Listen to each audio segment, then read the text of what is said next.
Alright, what we got here is a homemade generator. This is a 1/4 horsepower AC motor. This is a GM 1-wire alternator, 60 amps. Got a pulley ratio of 2.6 to 1. So we've got 1791 RPMs here at the motor.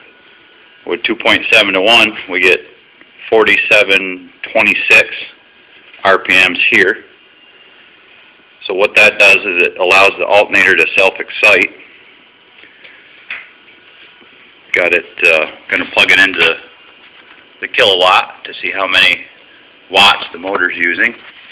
Got a voltmeter here to measure the regulated voltage coming out of the alternator.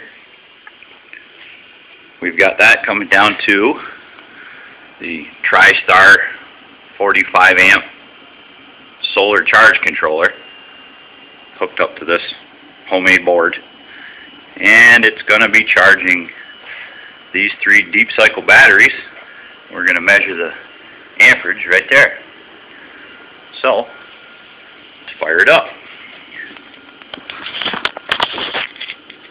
Turn on our voltage. Who's home there? Alright, let's plug her in.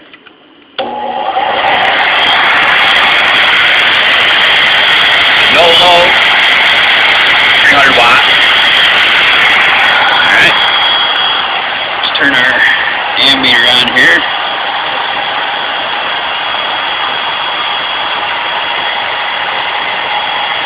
Zero it out.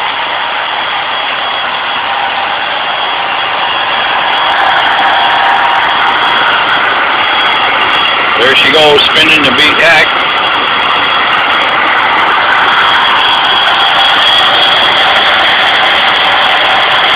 See, we got 44 volts, no load. What we're going to do is add load.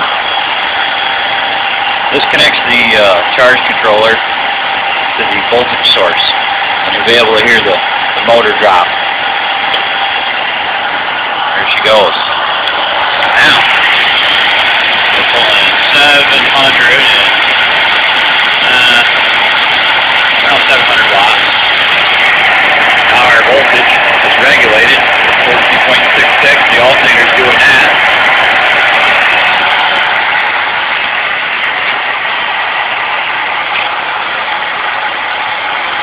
Got 8.9. It's just an inductive ammeter. Pull it off. Reads nothing. Put it back on.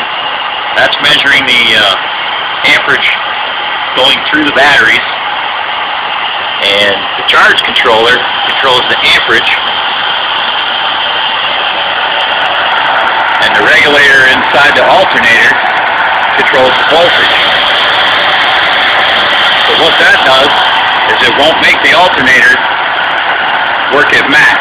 Now this alternator will push 60 amps, which is way too much, and that little motor there won't even turn the pulley when the alternator full field. So what this does, allows you to properly charge deep cycle batteries. And when it's done, when it has enough charge, the charge controller here will stop the flow of current so you don't boil your batteries or gas them out, which is the proper way to charge a deep cycle battery. You can charge them with just an alternator, but you'll decrease the life of the battery, and it's not very efficient. There you go. See, now that it's stabilized, about 500 watts. You pay about 6 cents a kilowatt, so it's not too bad.